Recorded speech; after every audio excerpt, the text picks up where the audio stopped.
What's up, faders? It's your boy Johnny here, and before we start the show, I would like to say that Got Faded Japan is changing. Now, don't get me wrong. We're not changing, our theme, two dudes, booze, Japan, and the news. We know you love the news, and we're going to continue with that, of course. However, we want to do something different from time to time. And basically what we want to do is we want to interview cool people who are doing awesome things here in Japan. So if you or anybody you know is doing something really awesome in Japan, and maybe that's a hobby or a job or you're starting a company or whatever, contact Got Faded Japan at Instagram. Go to our Instagram and just send us a message, and we love to have you on the show because there's nothing more awesome than hanging out with cool people who are doing awesome things here in Japan. So yes, definitely contact us, and we'll definitely see you soon. All right, without further ado, enjoy the show. Got Faded Japan!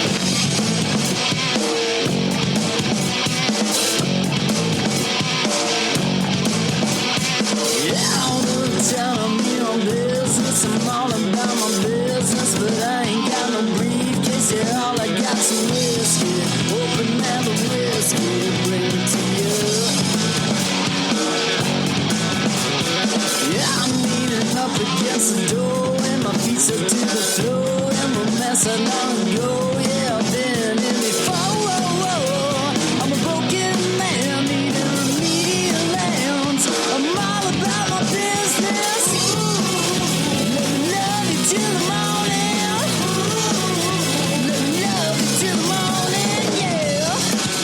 What's up, faders? Welcome to yet another action-packed episode of Got Faded Japan, and I am your host, Johnny. And as you fine folks know, Got Faded Japan is about two dudes, booze, Japan, and the news. And faders, this is episode number 776. Yep, that's right, 776. It will never stop.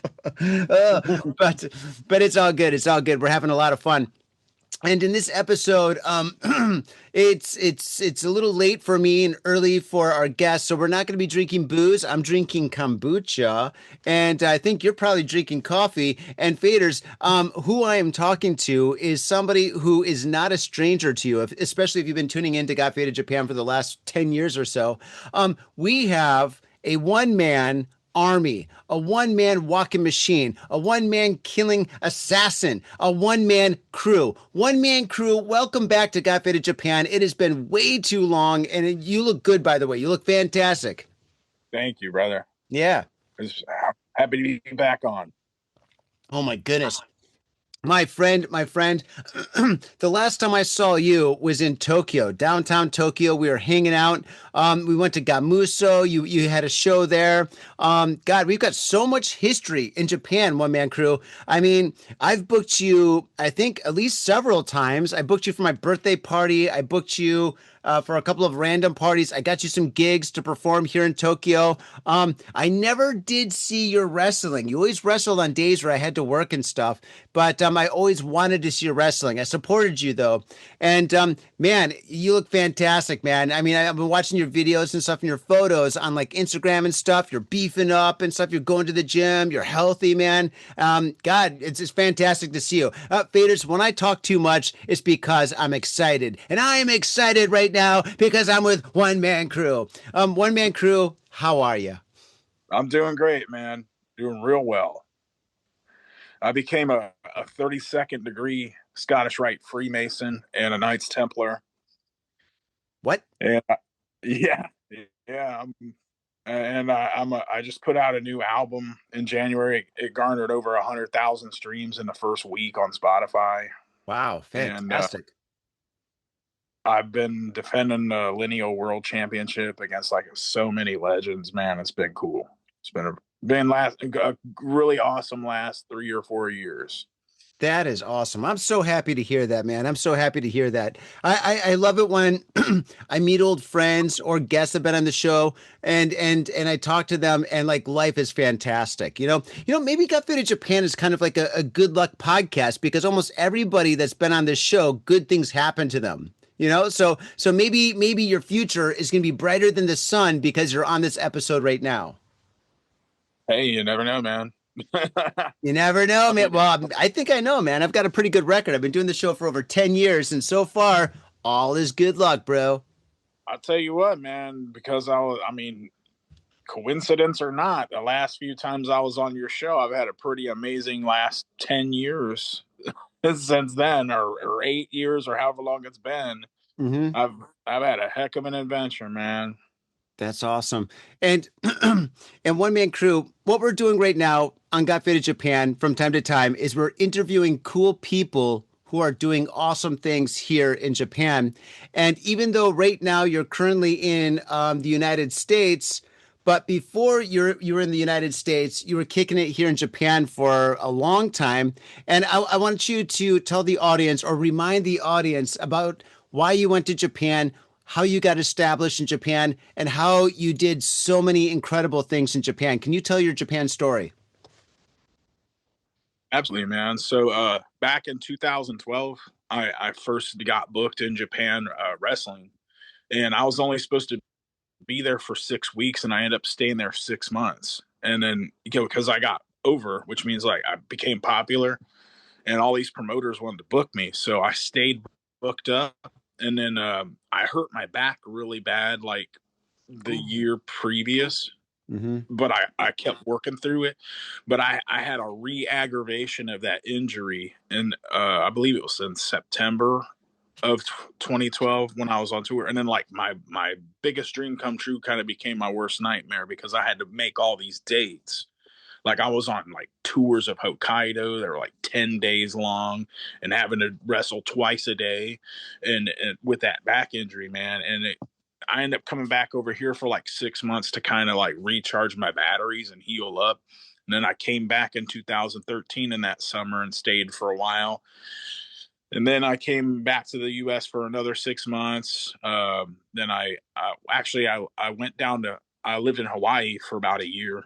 I wrestled in Hawaii for a little bit, did some stand up comedy and a couple live performances, and was on an episode of Hawaii Five O, and shot a movie for Ron Yuan, but that never came out for whatever reason. Then I moved to Korea for a little bit and worked on a documentary where I produced the soundtrack for it and was featured in it, as a wrestler. And then I went back to the U.S., toured Mexico, did a show for NWA Circle City, and then went back to Japan. And I was out there. That's when you and I met. In 2015 till 2018, I was bouncing back and forth from Korea to Japan, doing wrestling shows, did a few TV shows. Why'd you come to Japan? Show Me the Money 6 in Korea. And I was on a couple other ones too. And then I did a movie called Yoren Uta wa Ichiji no Kaze ni. It's a horror movie. Yeah. I played a little small bit part in it. That was Nice. back in 2013 though. And then I moved to Guam because I was getting really run down. My back injury was catching up with me finally. I ended up going to Guam and just kind of like quietly retiring for a few years and just focusing on music. Then I ran a hip hop show called Rapping for the Game, and we sold like over 100 tickets. And I did another show at the university, and they drew, I think, about 150, 200 people, something like that. It was called the Elements event. They just paid me to go and do it, and it was pretty cool. And then I did a show at a hotel called Nico, and this guy, his name's Jay Storm. He's a magician. He's got all these cool like things for his stage props, like stuff that shoots up fire and like screens and all kind of stuff. And him and this other guy ran a hip hop show and booked me on, man. And the footage of that looks really cool because like the fire shooting up and all that stuff.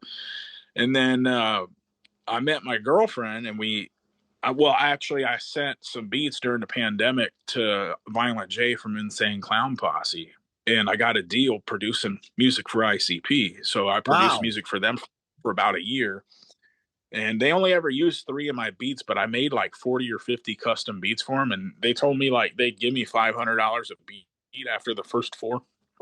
And so they owe me like 20 grand, and they never like gave me proper credit for the ones that they did use. And I ended up like coming to the US because, you know, he told me if I come back over here and work hands on with him and get to know him, that I'd get more opportunities. So by the time I came over here, he acted like I was out of my mind for even coming here, and uh, basically disrespected me and took my beat off of the Yum Yum Bedlam album. And because I told him, I said, dude, why are you?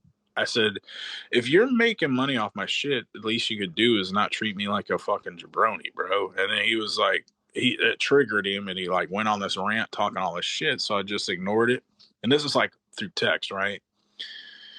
So I just ignored it, and I typed up like a resignation email, and you know, thanked him for the opportunity and told him like maybe down the road we can work together someday. And then about a year after that, you know, I was quiet about it publicly. I didn't say nothing bad about him or nothing. I went and seen one of their wrestling events they promoted, and I, you know, walked up to him to, you know, thank him for the opportunity again and in person, and he wouldn't even look me in the eye. And then about a year after, you know, the whole thing went down, I looked on the metadata for one of the songs that I produced on it's called Yum Yum's Lure. It's an EP that like debuted #1 on iTunes rap album charts, and I produced the first track on it.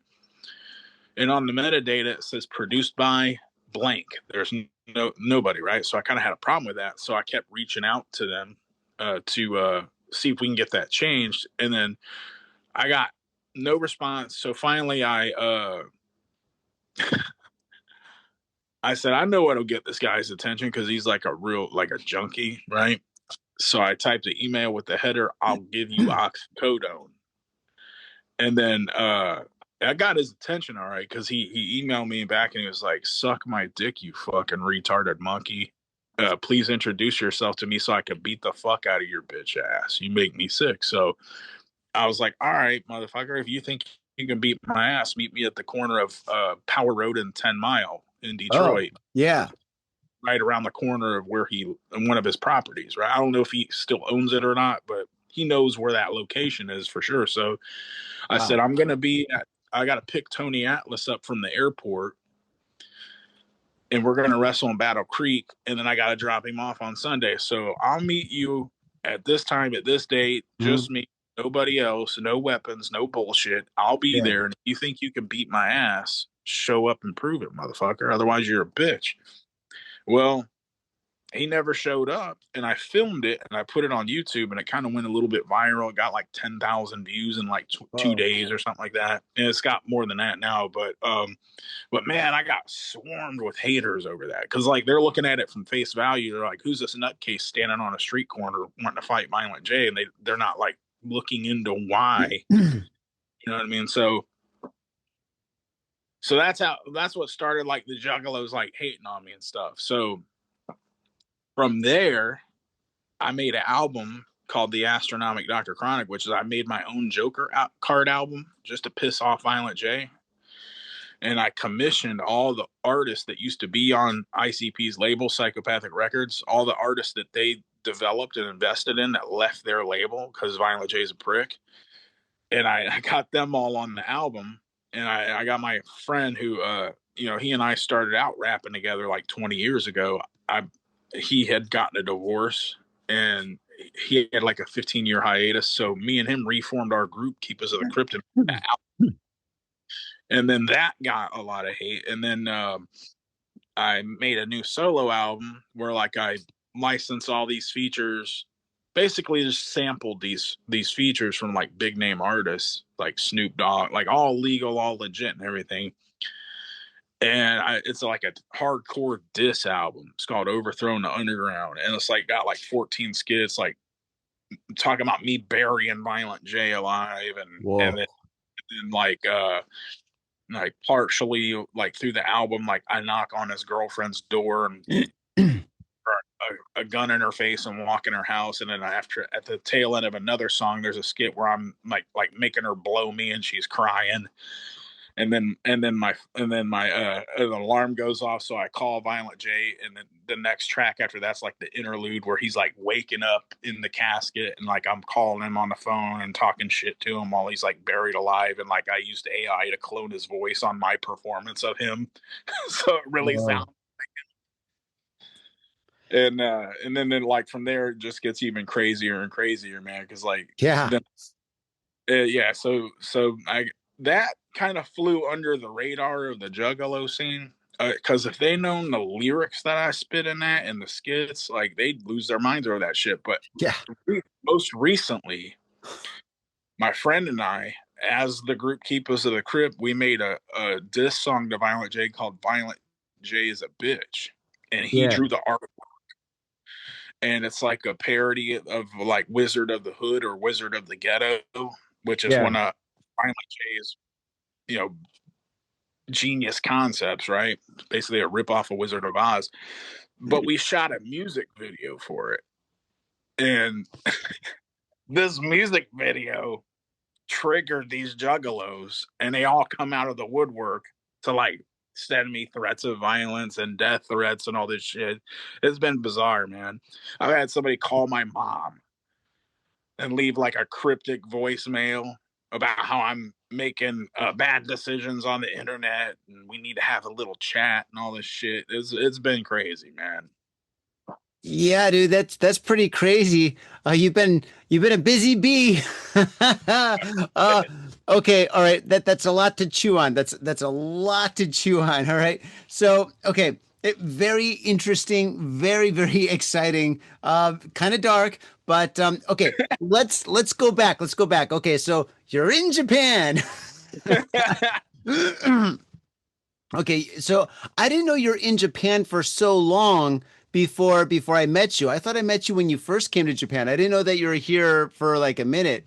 Wow, that's wild. And so when you were in Japan, you actually wrestled with like a lot of really famous pro wrestlers here in Japan. I mean, you made a name for yourself. I mean, even people that didn't watch or listen to the podcast that we did together, they were talking about you and stuff, because I mean, you were really prolific on online when you're out here and stuff. You were filming stuff almost every day. I mean, you're selling CDs left, right, and center all over the city. I mean, you were definitely not even just making a mark. I mean, you were like breaking a crack, and yeah, in the culture here and stuff. So I was kind of sad when you left.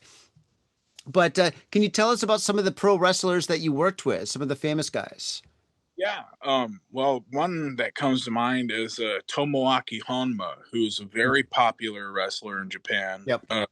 And I wrestled him in a tag team match. Him and Yuko Miyamoto, who's another popular like death match wrestler in Big Yep. Japan Pro Wrestling. Me and a guy named Umezawa Mhm. Kikojiro, Uh-huh. who's a friend Yeah. of mine. I used to work for him. He gave me a job as a security guard in a club in Shibuya, Wow. and it was a really cool tag match. And then I wrestled Tatsuhito Takaiwa, he was in the suit. I wrestled him probably like two or three times, and he was in like the Super Juniors tournaments in New Japan Pro Wrestling back when like Chris Benoit and Eddie Guerrero and Rey Mysterio and Chris Jericho were doing those back in the early '90s. And I wrestled Hisakatsu Oya several times. He was a hardcore wrestler in FMW, and he uh he and I wrestled like I wrestled him as his normal gimmick, as his real name. Then he wrestled me under a mask as the Canadian lumber because he didn't want to do a job for me under his like real name, so he like laid down for me with a mask on so nobody would know it was him. So it The was beauty funny. of wrestling. Yeah, and then I tagged with Jun Kasai for like 6 months, Hmm. and I wrestled. Me and him wrestled the Great Sasuke Hmm. and a guy named Keisa Numajiro from Michinoku Pro Wrestling, and that was like a dream come true for me, man. Because I used to have a poster of the Great Sasuke on my bedroom wall when I was a teenager. Because I used to get Awesome. tapes from Japan, and so I had a big crush on a female wrestler named Manami Toyota, who's like regarded as like one of the greatest like women wrestlers of all time. Yeah. Me and her worked together in a battle royal, an intergender battle royal, and the promoter Nakajo-san, who's a very perverse person. I mean, in a funny way, you know, not like in a creepy way. He's just a really funny guy. He makes like a lot of sexual jokes and stuff. Like one time he was talking about like sexual positions and relating them to musical instruments. And so anyway, I told Nakajo-san that I had a crush on Manami Toyota when I was in, you know, high school, and he told her that. Uh-oh. So when we were in the battle royal, you know, I'm supposed to like lay down and like all there's like three or four girls on a battle royal, and they all ganged up on me, right? Oh no. Like double suplex, all kind of. So then to pin me, Manami Toyota actually sat on my face. Like that will do it. like her junk was right in my face. Like it was dope, man. Oh my God. I wrestled well, I didn't actually wrestle him, but he was involved in a couple run-ins. A great Kabuki, who's a really famous legendary wrestler. And like even in the States, he come over here, and in Canada, and he wrestled in the Royal Rumble once in WWF, but primarily he was like really well known during the Territories era in the 70s and 80s. Like he wrestled down for Bill Watts, and I believe it was called, I forgot what Bill Watts is, UWF, I think. And he wrestled Junkyard Dog at the Superdome in New Orleans. The main event. Yeah. Really? Oh my goodness. Wow. Yeah, and he actually became a friend and mentor of mine. Really? And nice. Yeah, man. I used to go to his restaurant like every Thursday, and he'd give me beer, and we talk about all kind of stuff, man. He told me some funny ass stories about Terry Funk and Andre the Giant, and you know, he knew all.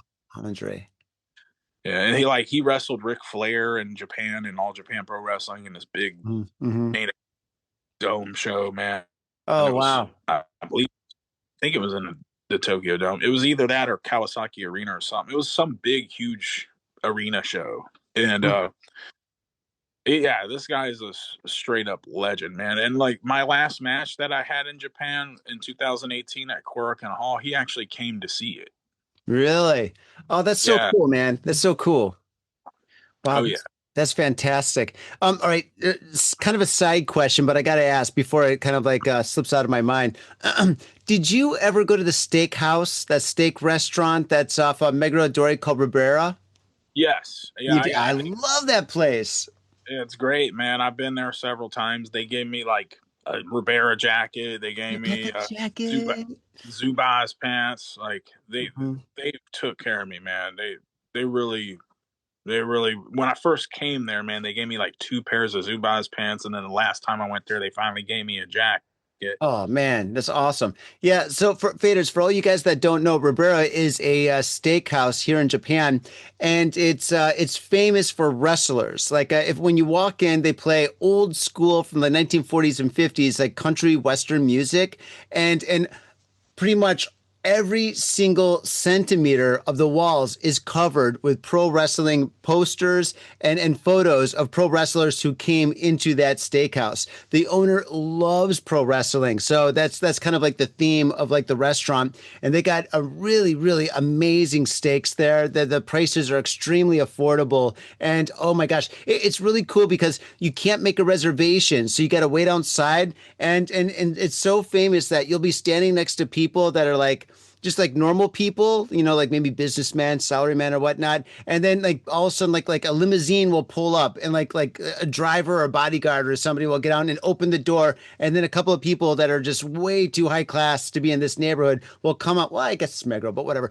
They'll come on and stuff and they'll be standing right behind you. And you're like, oh my goodness, everybody in the city is going to this restaurant. And they have been for a very long time. What a great restaurant. You know, I really love that place. I've been there several times. It's awesome. The food's good. Yeah. and it's kind of a rite of passage for pro wrestlers. Like anybody who's anybody in the wrestling business has eaten at Rivera Steakhouse and gotten a jacket from there. Yeah, yeah, And that's cool. if they haven't, then they're really not anybody. Yeah, that's true. Oh man. So I think you kind of mentioned why you left Japan, but can you kind of like emphasize a little bit more about why you left Japan? Because when you were here, I mean, you were taking over the city. Why would you leave like paradise? Well, the thing is, man, is like I was all my injuries were really catching up with me. The injuries, And yeah. I had a girlfriend in South Korea, so Hmm. I was spending more time in Korea, and I ended up moving to Guam because like I was on like tourist visas toward the end there, and like I kept bouncing back and forth. I was just tired of it, man. I needed to go back to the U.S., and I didn't want to end up getting like kicked out for doing that too many times. You know what I Yeah, mean? that will happen. Yeah. Yeah. So So okay. I went to Guam for a few years, and then I came back to Japan last summer a couple Yep. times. But I wasn't there very long. I was there for a week the first time I came back, and I was there for like 2 days the second time I came back. And but yeah, just for vacation. I was supposed to do a show for you and a show for my manager slash sensei, who originally booked me in Mhm. Japan, but there was like a scheduling error on his part that kind of screwed up everything, and then Okay, I got it. Mm. had to rebook like the show that he did. And then when we did that, I had you give me a show, but then it was cutting it too close because Yeah, I yeah, didn't it's on really the other side of the city, right? yeah, so I was like, man, which one of these do I cancel? Well, if I cancel for my sensei, he'll probably never book me again. But if I tell Johnny, he'll probably understand. So Yeah, no problem, man. No problem. I was sad that I didn't get to hang out with you and kick it, but it was all good, dude. And I had like maybe 10 bands performing that night, so I mean everybody just played one extra song, so it's okay. So yeah, I mean you were missed, but don't worry about it. You'll be back, so it's all good. So and I'll definitely book you again, man. I love your hip hop. So okay, you left Japan. And oh no, no, one more question about Japan and pro wrestling. How easy or difficult is it for somebody to come to Japan and get booked wrestling? Maybe not pro wrestling, but just like getting in the ring and stuff. it's really difficult, man. You have to be really good at it to even get booked in Japan. And that's what like I got like a lot of online haters over here in the US that they like try to pretend that like just because they never heard of me or whatever that I've never done anything or I'm not anybody of any significant notoriety. But you But did do a lot of stuff. yeah, man, and like I'm the only foreign pro wrestler that's ever worked for like over 25 different pro wrestling promotions in Japan. Like nobody else has ever done that. Like I'm literally the only one. And to even get booked for one promotion Mm. is a career milestone because like I said, man, it's really difficult to get booked in Japan. Like you have to have a buzz already or Yeah. be somebody that they look at you and be like, this guy's money. Mhm. And I happen to be one of those guys that somebody looked at me and seen my wrestling and be like, this guy's money. Let's bring him over here. So, Mhm. That's cool. That's cool. That's awesome. Okay, so it is really difficult. Do you need a manager or do you just need to like kind of like make connections as you're here? well, with me, like I did things. I kind of took the path less traveled and blazed my own trail, so to speak. Because usually, Well, you are uh, a one-man crew, so how people usually get booked is they solicit themselves to one promotion. That promotion sponsors their work visa, brings them over, and they work exclusively for that one promotion. yeah. I had to do things a little bit differently because I wanted to work for more than one promotion. I wanted to work for as many of them as possible. So I had to get a sponsor to fly me out there, Hmm. and my manager Fugo Yumeji, he actually booked all my shows. Like he called every promoter, "Hey, I got one man crew coming to Japan. Do you have any dates? Would you like to book him?" And like he booked me on I think like six different promotions when I first went there. Yeah. And Wow. then the first time I wrestled there was at Quirkin Hall for Tenue Ooh. Project. Nice. And Nice. in one show I got over. Like because I did moonsault off the top rope. Mm-hmm. Finish of the match, and then the time limit ran out, and then the fans actually voted because it was it was like a Tenyu Project Mizuchi series match, which is like a 5-minute time limit. And since the time limit expired, the fans' reaction decides who won the match. Well, they decided that I won the match. Yeah. And I got some press for it. I was in the wrestling magazines. Basically, I got myself over in that first match. And So so, cool. Yeah. and then from there, I wrestled for Freedoms and got myself over there. And then It's big. went to Onita Pro / FMWE now, Mm-hmm. but it used to be FMW before Onita Pro. Mm-hmm. Or WEW. They changed the name so many times. But then he broke off from WEW and started Onita Pro, which became FMW and then FMWE, but originally started as FMW. So it went through a lot of different incarnations. But that's a big deal to work for Onita. And got myself over in the first match there. And then basically I got myself over everywhere I went. And that was the because my manager said, hey, look, I did my part of getting you booked here. Now it's up to you to get over under your own power. Whatever you do in the ring from here is going to determine whether or not you're going to be successful. So I took that to heart, man, and I just gave it my all. And by the time I came to Japan, man, I was 29 years old. I was already beat to hell and back. I had already been wrestling for 12 years. Jeez. And, I did a lot of stupid stuff in the ring trying to make a splash and trying to make a name for myself. Took a lot of unnecessary risks and beat the hell out of myself, man. So I was already told to retire in 2011 from like some big concussions and, I had been car wrecks and stuff like that. And I had hurt my back, like I said, in 2011. I did this thing called the AWE Awesome Night of the Legends. It was a pay-per-view event, but I worked it's called a dark match. It's a non-televised match, but they put it on the DVD, and I sent that footage of that match to Japan. That's how I got booked. And then, but that's very same match is where I hurt my back because Tully Blanchard, he used to be in the Four Horsemen. He was the one calling the shots on that show. And, my thing was I did a moonsault off the top rope, which is like a backflip off the top rope.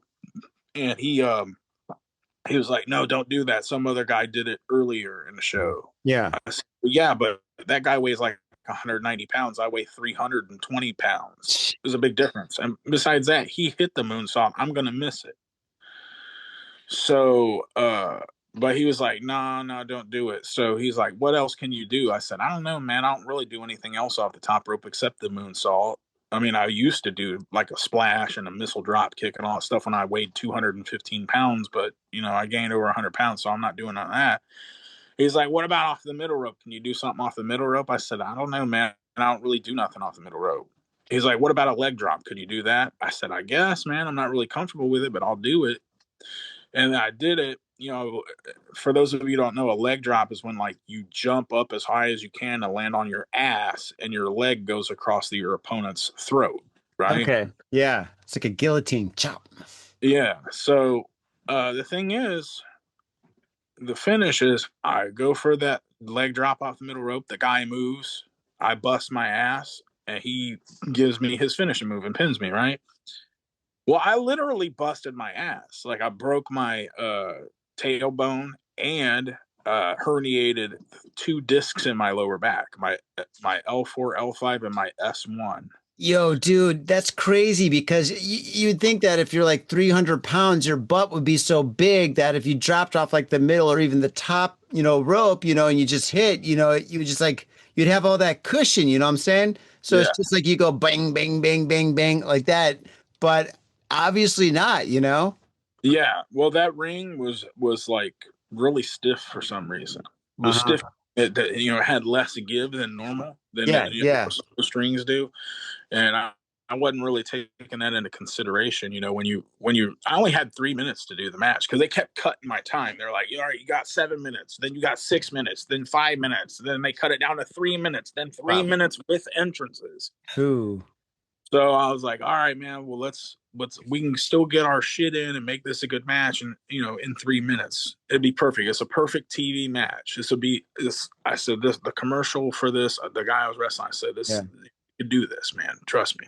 Yeah. So Yeah. Yeah. did it. And it was a perfect commercial for any promoter Yeah. Yeah. because, Sounds great. but yeah, then, I forgot what the question was, man. The original question. The original question was about management, but that's okay. We're past Oh, that. Okay. All right. All right. Another thing about pro wrestling. All right. You fought Butterbean. yeah, I've been friends with Butterbean for 16 years now. We wrestled each other off and on.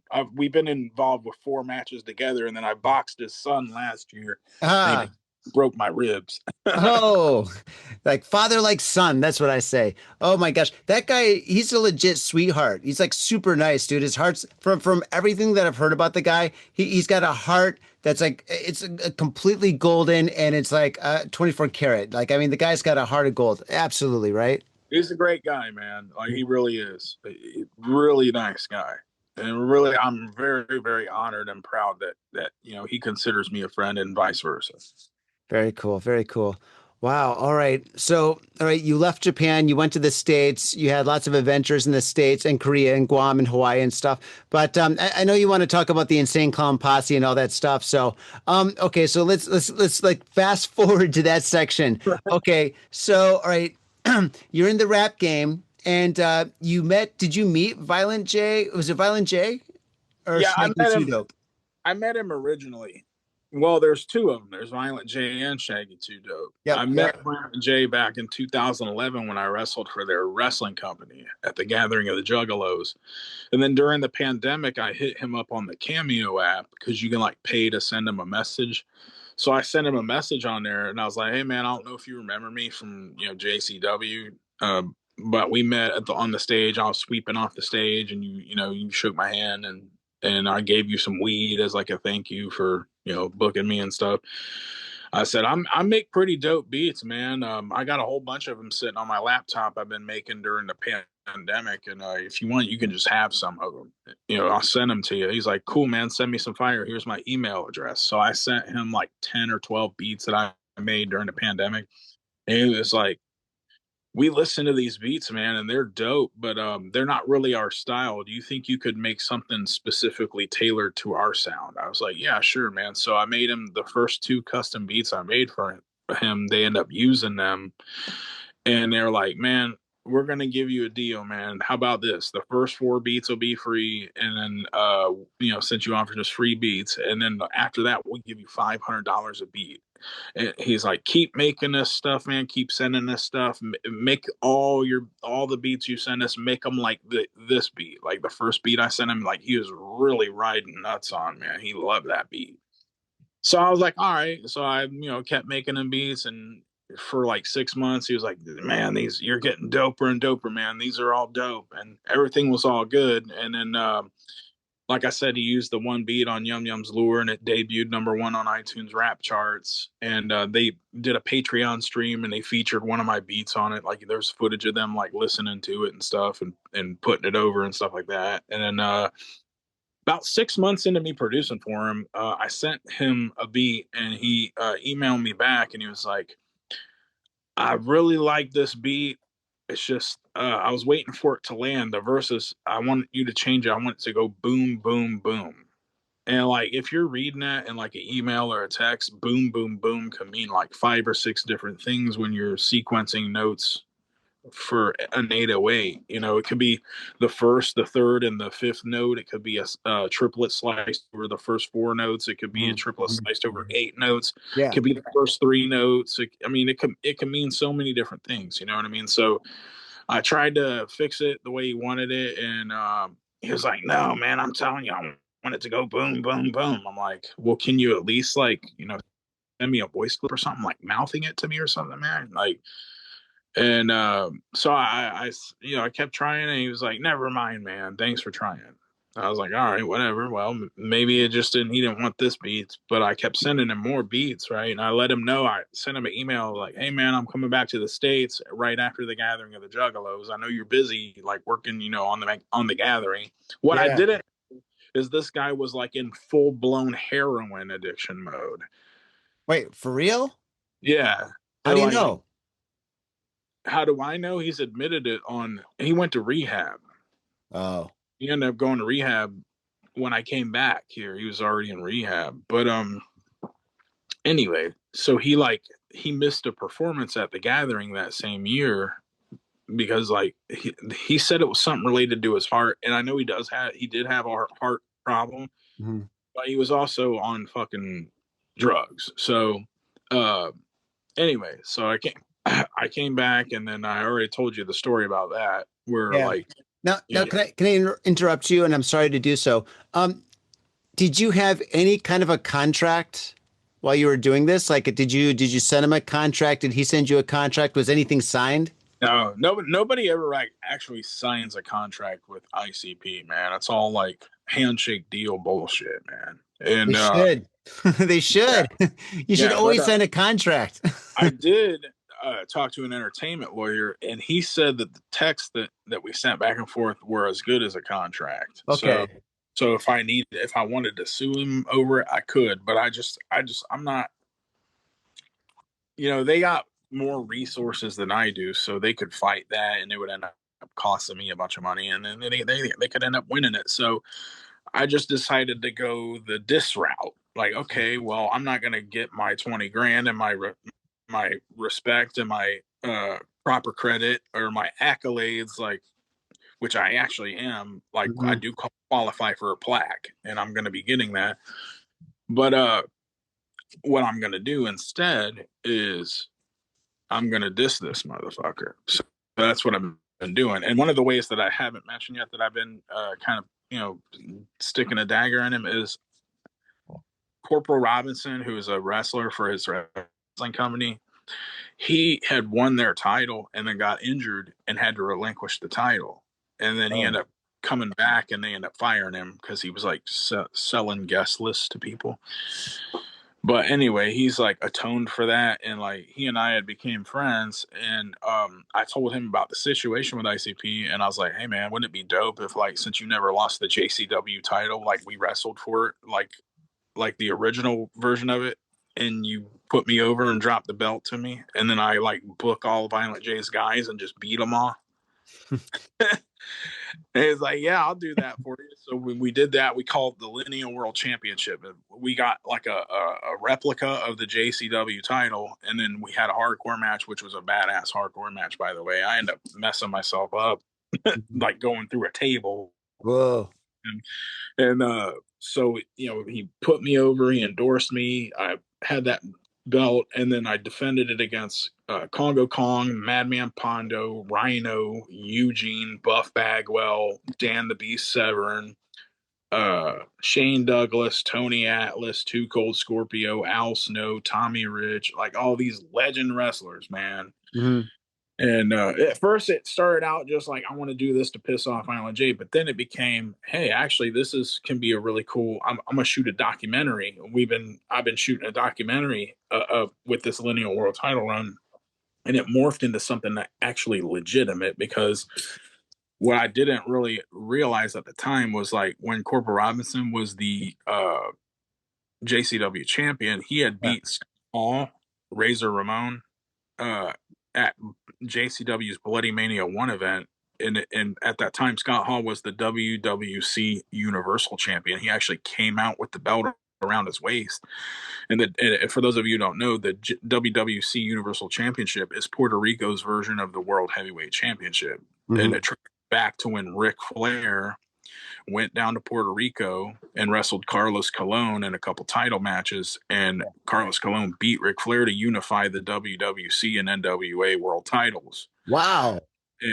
But the thing is, NWA never recognized it. But if this were boxing, Billy. but if it were boxing, Billy. if it were boxing, though, it'd be that he would be the lineal world champion. Mhm. To beat the man, you got to beat the man who's beat the man who's beat the man, and so on and so forth, to be the lineal world champion in boxing. So we created this concept of a lineal world champion, a wrestling lineal world champion. So I'm now currently the lineal world champion of professional wrestling. Wow, And so congratulations. Thank you, man. And to further legitimize it, I've been wrestling other world champions who had never lost titles. Like they maybe were stripped of it or whatever. And like Dan Severn, like I wrestled him a couple years ago, Hmm. having a rematch in a steel cage in July Whoa. 12th. Yeah, cool. He's like the UFC Hall of Famer, 3-category UFC champion, 2-time NWA World Heavyweight Champion. Never lost those titles. Nice. The second one, never lost the NWA World title. The second time they stripped him of it when TNA Wrestling was formed, and then they put it on Ken Shamrock. Mm-hmm. Ironically, so like I wrestled him. And he put me over, which kind of further legitimized the lineal world title. And then I wrestled Rhino, who was like the last real ECW world heavyweight champion before the company folded. Mm-hmm. And he lost that title. He was also the ECW world television champion. He was like a double champion, never lost any of those titles. So then I wrestled him in a hardcore match, and he put me over, which like further legitimized the whole thing. And then I wrestled Shane Douglas, who had there's 2 world titles he never lost. Okay. And then there's one more.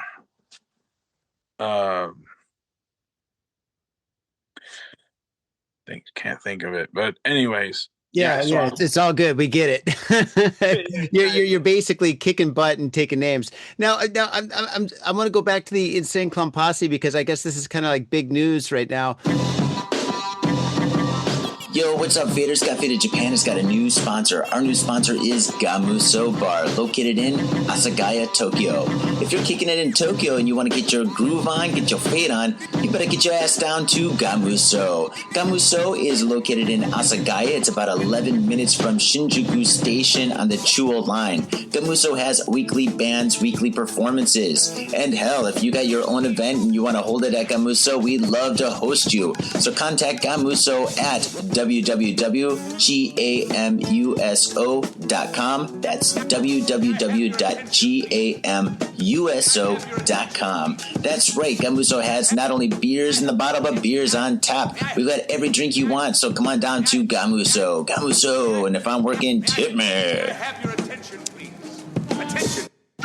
Hey, yo, what's up, Vaders? Johnny here. You know I love booze and news, but I also love art. So come on down to thespiltink.com and check my art out. I've got tons of stuff there for you to check out. I've got paintings, I got prints, I got videos. And I tell you what, if you like a painting, I could probably sell it to you. And I tell you what, if I can't sell you that painting, I will definitely sell you a print. I've got prints of all my work. Prints are about 2,000 N each, about $20, but if you buy 2, you get the third one for free. So come on down to thespiltink.com. Yo, and on top of that, I'm looking for commissioned work. So if there's something that you want me to do, I can make it for you. Just check out my stuff and see if you like my style. And if you like my style, I can definitely paint you anything on canvas, paper, whatever. I've done it all. So come on down to thespiltink.com. That is THESPILTINK.com. Thespiltink.com. Proper. Mitsuya Liquors. Yo, what's up, faders? If you're in Asia, if you're in Japan, if you're in Tokyo, if you're in Asagaya, you better get down to Mitsuya Liquors. That's right, for the most affordable prices in Japan, you can get over 300 different kinds of beer. That's right, over 300 different kinds of beer. And of course, they got all the shochu you need, all the sake you need, and of course, they got wine from California to Italy to France to New Zealand. They got it all. When I say they got it all, they really, seriously got it all. There's no joke about that. So get down to Mitsuya Liquors. And if you go in there and you say, Got Faded Japan, you will be more than welcome to go into their back room and drink those beers that you just purchased. That's right, Got Faded Japan at Mitsuya Liquors. And 3 times a week, they have a sushi chef there. So get your sushi on, get your drink on, get your fade on, and come on down to Mitsuya Liquors, located comfortably in Asagaya, about 5-minute walk from the station. In Tokyo and craving soul food? We've got just the place for you. Soul Food House in Azabu-Juban. Check out what we do at soulfoodhouse.com. Come by and taste the love. We look forward to feeding you. Are you in Harajuku with some out-of-town friends or your family or significant others? Yeah! Do you want to chill and drink beer and eat sandwiches while your friends overpay for glitter unicorn socks? Yeah! And the flavor's gonna make you complete at Harry's Sandwich Company. So come on down to Harry's Sandwich Company in the heart of Harajuku, right off Takeshita Street. See you there! So you made a music video where like you completely, I mean, you went Eazy-E on these guys. Remember back in the day when Easy and Dre and Ice Cube and like NWA kind of fell apart and they all started like making all these diss videos and stuff that were just absolutely insane on Yo MTV Raps back in the day. Remember that? I mean, that was like hardcore, you know. I was like a little kid watching that being like, oh man, Easy's pissed, you know? Dude, it's funny that you mentioned Eazy-E, man, because I actually got the inspiration for the music video from Eazy-E's real motherfucking G's music video. Oh, for real, yeah. But yeah, so I mean, and you made this music video and stuff. And do you think that, I mean, and okay, before I even say that, okay, so you made this music video, and then from there, oh, you got a kitty. Oh, that's cute. I love cats, dude. That's I awesome. got 4 of them. You got 4. Kids. Oh my God, full house in the house. Yo, And their mom.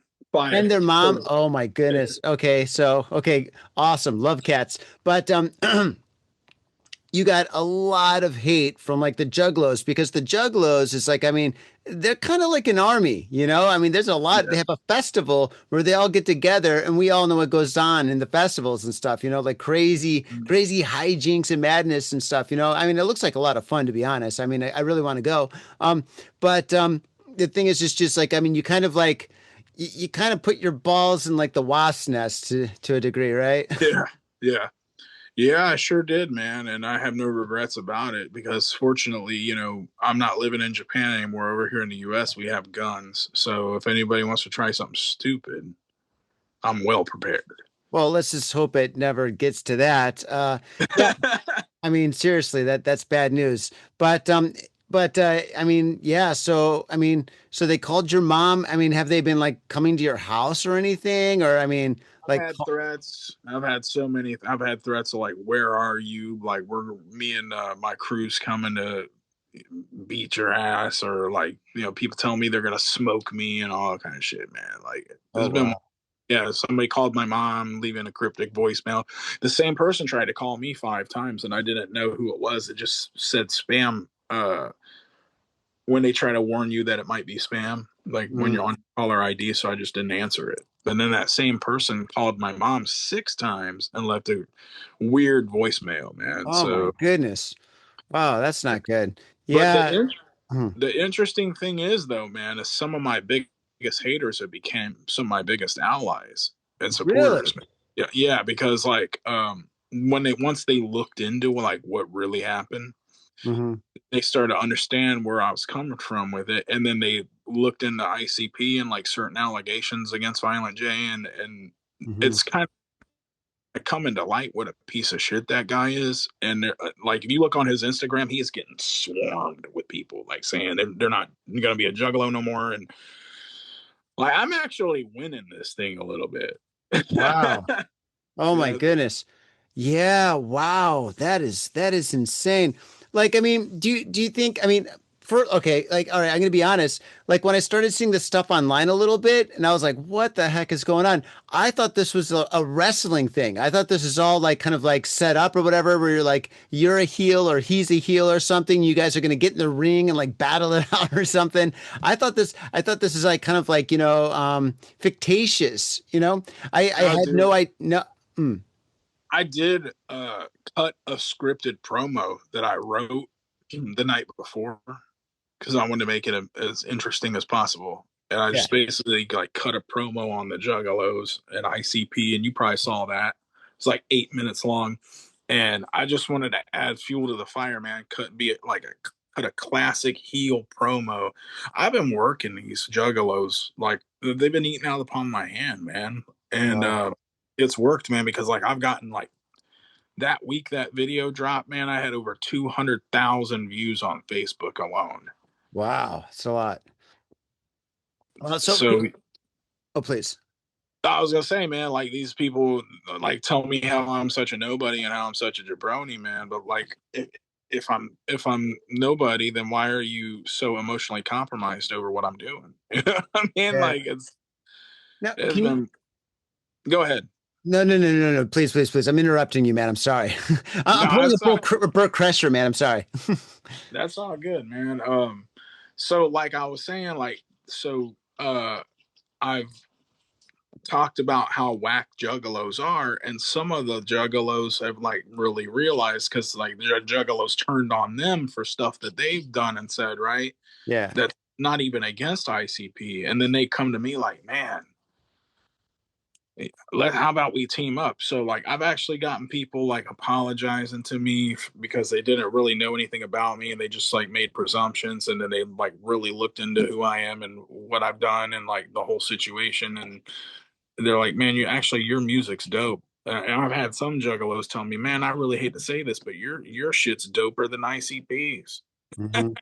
Well, if they're So using your beats, I mean, that means something.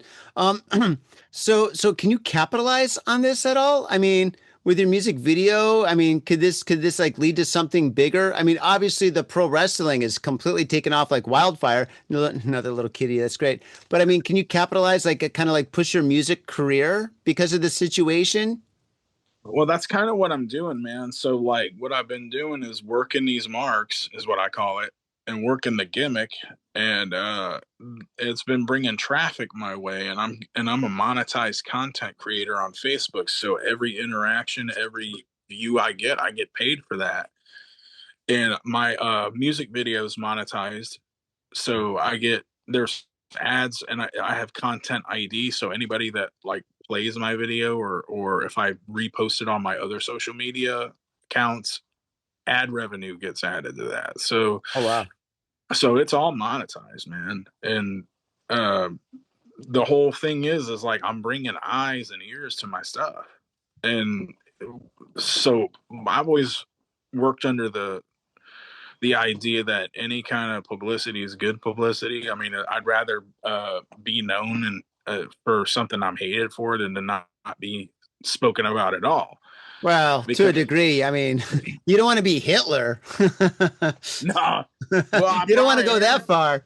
I probably am Hitler to these juggalos, but I mean, the thing is though, is like I said, every view, every interaction, every engagement, I'm getting paid off of it. Yeah. So it's working. It's been Wow. working for me. Wow, well, good for you, man. That's pretty fantastic in a weird way. Oh my gosh.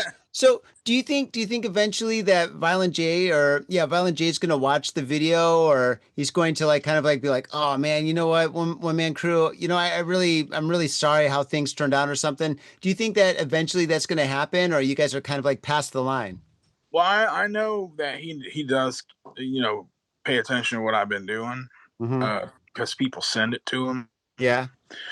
But I mean, I'm not. That ain't the end game for me. Like, I don't give a shit. Like, if I never work with him again or never squash this beef ever again, I don't care about that. Hmm. I really don't want to work with him now because he's a fucking scumbag. So, I mean, there's like crazy allegations going on against him, and on top of him just being a piece of shit, like all his artists left his label and started their own label. That's how bad this dude is.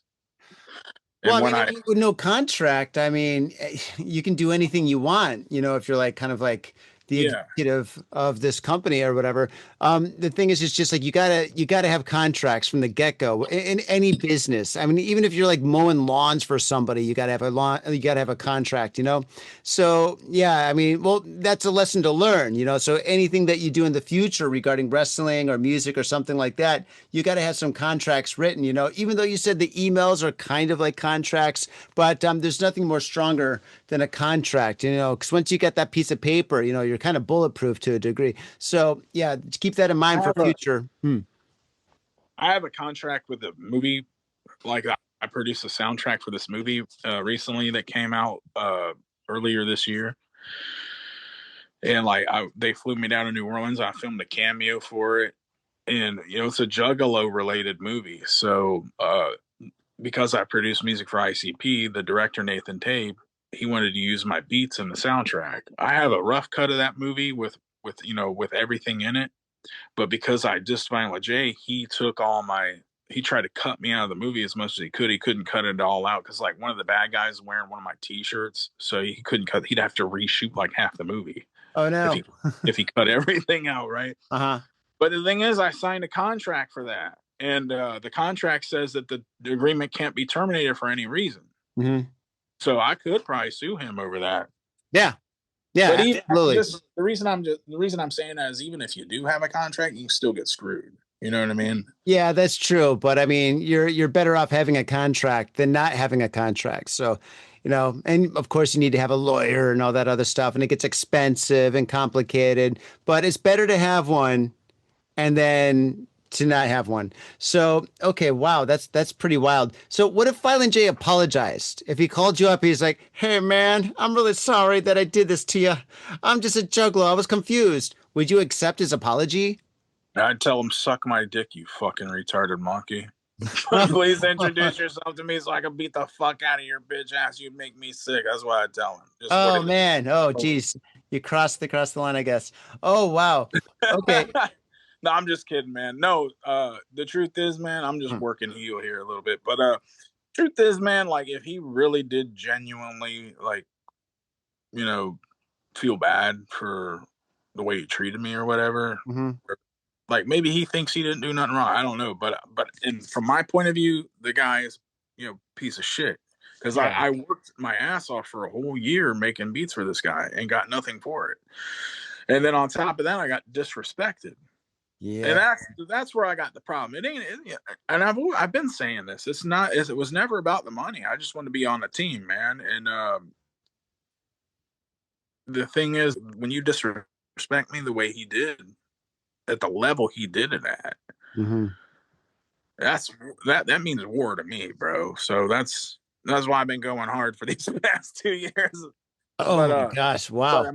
But if he like genuinely like reached out to me and like wanted to squash shit, and I'm a professional, man, and I don't have to like somebody to work with them, mm-hmm.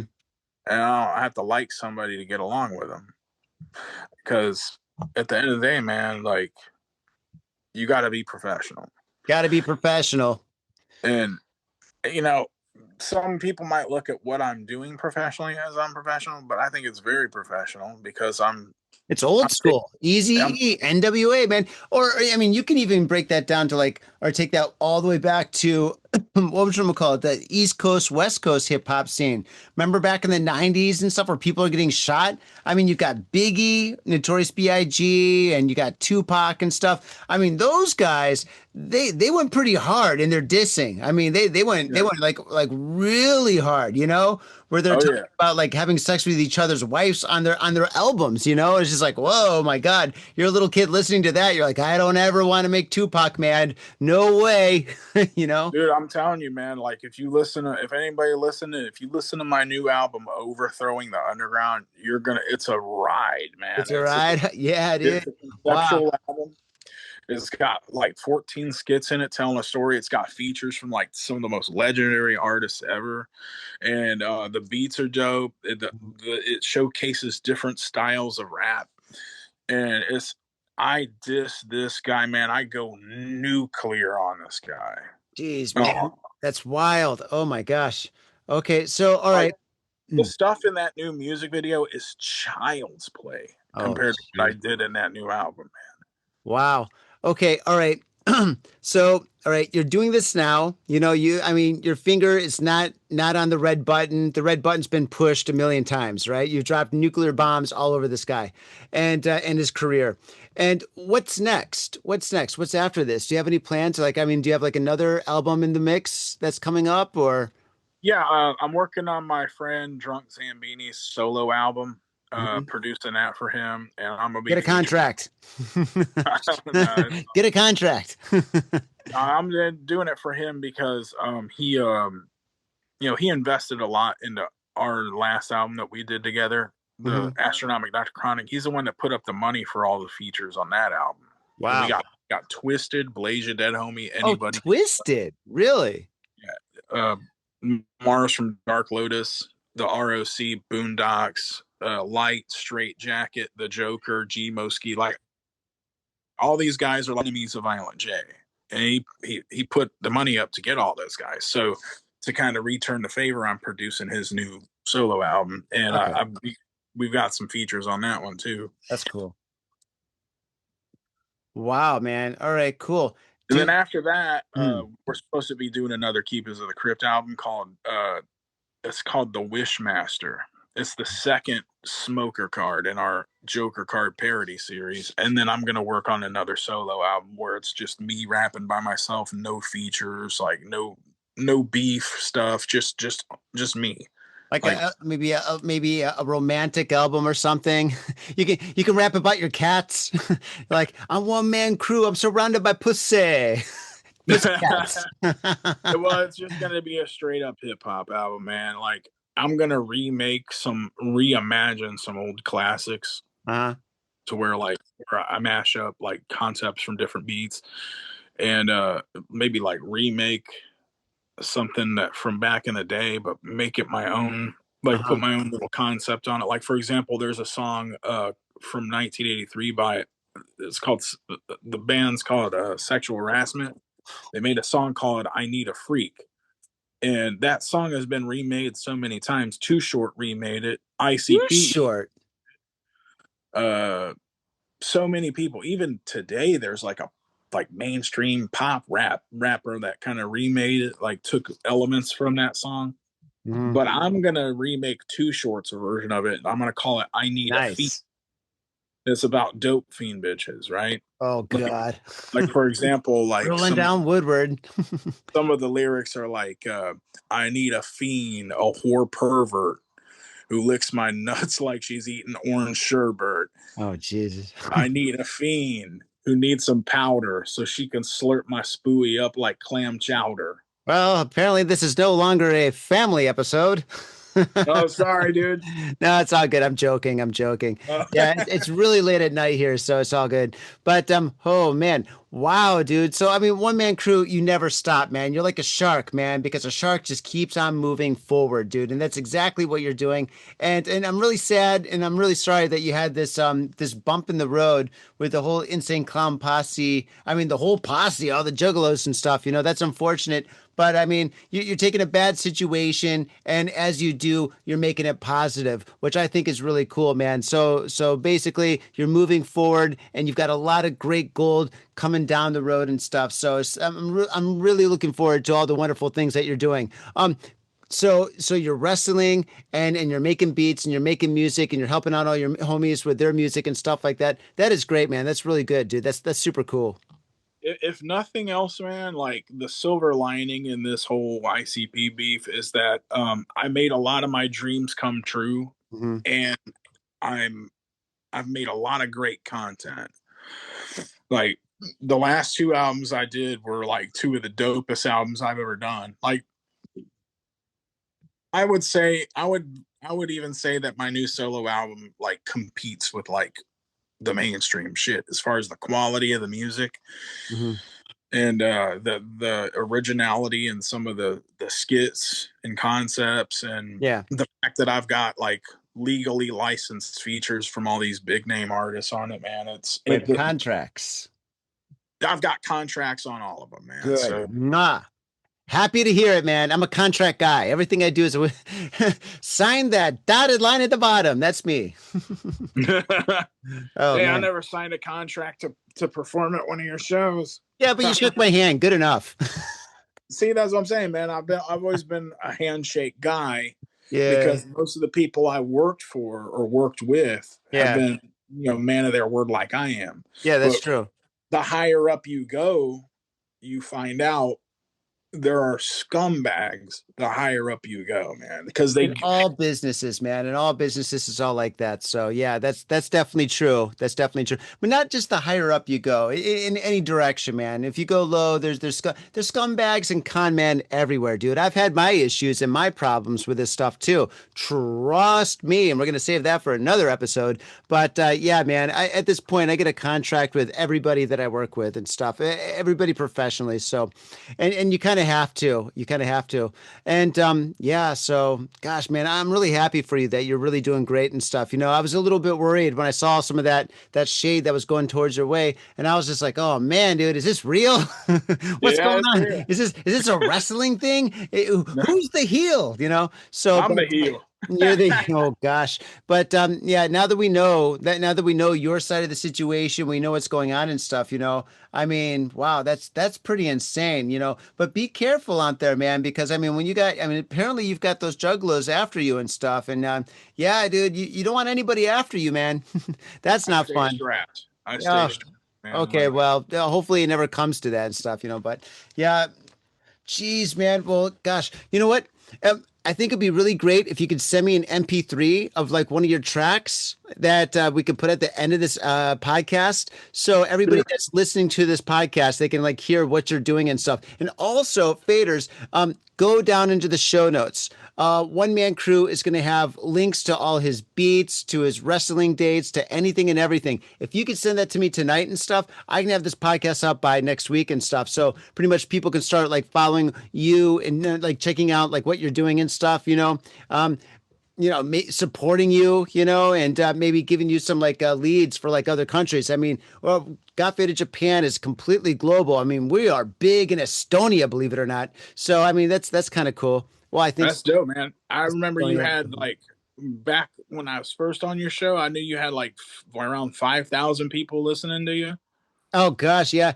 It fluctuates. It really fluctuates. It goes up, it goes down. I don't know. Right now, there's like, it's really weird right now in the podcast and like YouTube game because it's just like, I've been doing it for so long and I just do this for fun, I mean, I never thought of making it into a job and making any serious money or anything like that. So I just do this just for fun, just, to hang out with my homies, read the news, drink some beers, crack some jokes or whatever. So for me, it's like a good time, But for other people and stuff, it's like a job and they're taking it to the next level. But I mean, I've already got so many jobs, so it's kind of hard to focus on everything like 110%. But yeah, man, yeah, it really fluctuates. And yeah, there's a lot of people doing that now. Doing the whole like, hi YouTube, I'm in Japan and this is the best sushi in the whole world, and it's just like, okay, whatever. They say that about every restaurant here, but yeah, so it's interesting, but I'm still having fun doing it. I'm hanging out with you. I mean, this gives me a great opportunity to hang out with you and stuff. And who knows, man, maybe I'll take Got Faded Japan to the next level where, I mean, maybe we'll be, I don't know, maybe the podcast or maybe start a network or something like that. But it's just like, gosh, man, I mean, all the other stuff I do, the art business is like really strong. The curating business that I'm doing is absolutely fantastic. I mean, because of all the tourism here in Japan right now, my events are just off the hook. Dude, get this, man. Oh, gosh. When you come on here, I'm going to book you for one of my events, dude. The last event I had, it was at Shibuya NOB, right? Right down Shibuya. And we had so many tourists coming in to this place where it was completely packed, where like I couldn't take anybody's money anymore. There's like no space for me to take any money. So I took the register out of the fucking club and I went on the street and I started taking people's money on the street. And I'm like, yeah, just go down the stairs, open the door and go left. So the first group of people go in, they go in, they go left. And then the next group of people, like they come in. I'm like, all right, just go down and go right. I'm just trying to get them in there and stuff. But I mean, I got a video of that and it is just uncanny how many people we had at that club. And it's just like, I mean, it's just crazy here right now, dude. Tokyo is like almost unrecognizable. Everybody's calling it New York because it's just like there's more international people than Japanese people in some areas, You go to Shibuya, like right now, it's like what? It's late. If you go to Shibuya right now, it's just you're gonna be hearing like 80% English, maybe 20% like some like Germanic language or something, a little Spanish here and there, and then a little Japanese from people working at restaurants or izakayas or something. It's a different city right now, man. But yeah, which is good and bad for many different reasons and stuff. But when it comes to like performing here, I mean, dude, faders, if you're in a band, come to Japan, dude, get booked, play. I mean, it's almost guaranteed a full house at this point, and it's not even summer yet. It feels like summer. I'm sweating. I'm so sorry. I need water. Oh my gosh. But yeah, it's crazy. So the next month in August, June, July, August, in August, this city is going to be off the hizzock, dude. And this year, at the beginning of the year and stuff, like on the news, they said, oh, we're expecting 40 million people in 2025 to come visit Japan. Dude, they scratched that number. Now they're saying 70 million people. We're expecting about 70 million people to come into Japan. I'm thinking 70 million people coming into Japan. Everybody comes in like through Narita and Haneda and stuff. Yo, dude, Tokyo's a city where there's only like 14 or 13.5 million people proper, right? 70 million people on top of that, dude. It is crazy. Dude, I live in a quiet residential area and I'm surrounded by Airbnbs that are popping up and stuff. Like if I went outside right now, this very second, and I walked like maybe 10 minutes over there to the left or 10 minutes to the right, I'm going to bump into like, like tourists from Australia with these big, huge suitcases and be like, excuse me, mate, where's Airbnb? And I'm like, they're all over the place. Yeah, just pick one, Yeah, it's wild. I came there last summer, man. I went to Shibuya and I looked around. I'm like, Jesus, this place looks way different. They've got new buildings up all over the place, man. Yeah. They've been building up. They've been building up. They started the whole like kind of maximum overdrive of building up Shibuya because of the Olympics. And they started like maybe a year and a half before the Olympics, where basically they cleaned up Shibuya and then just started building up. And they just didn't stop. They haven't stopped. Yeah, there's more buildings being there's more places being torn down and buildings being built up all over the place. Even in this neighborhood, they're building stuff all over the place, mostly apartment buildings. But yeah, man, it is wild. Dude, Shibuya, as you know, was my old stomping ground, man. Yep. I took a girlfriend there to show her around, and I got lost because I didn't recognize where the hell I was, man. Yeah. Especially if you go to the south side of Shibuya, like south of like Shibuya Station. Yeah, that whole place is like all completely like redone and stuff, which is cool. It's good for the city. Shibuya is like kind of like San Francisco. When I was living there, San Francisco, it's like a decade city, right? Every decade it changes a lot, So if you're there like in like 2000 and then you leave and you come back 2010, you're like, whoa, where is this place? Where am I? It's wild, So yeah, if I ever move back to the States, I can't move there. That place is probably unrecognizable at this point. I'd have to move to like an area in like maybe Michigan or someplace where time moves very slow. There's still even like America Online or something. Yeah, I live in a rural small town in Ohio, man. Like I wanted to get the hell away from the big city shit, man. I had so much of it. Like for 10 years, I lived in nothing but big cities or tourist attractions, and I was just ready to get the hell away from it. And it's been nice, man. Like really peaceful, really quiet. Oh yeah, man. Like, but I do miss it, and I do plan to come back to Tokyo. And all the faders out there, I just thank you for tuning in, and I appreciate you listening to this podcast. And if you check out my music, check out that new album, Overthrown to Underground. You're gonna love it. I promise. Do it in the show notes. Click. Yeah. Oh man, dude, I know you got some stuff you got to do later today and stuff. I mean, for you, it's like what, 9:00 in the morning or something? 10. Yeah. It's in the morning and stuff. You got a whole day ahead of you. I got to hit the hay myself. But man, dude, One Man Kru, it is an honor to podcast with you again. It's great to see you. And I'm glad that you're healthy, you're happy, and you got a bright future, man. That's super cool, man. And Faders, definitely check out everything that he has. Go in the show notes. You're going to be happy and stuff. Check on his video. Don't watch it with your kids. No, don't watch it.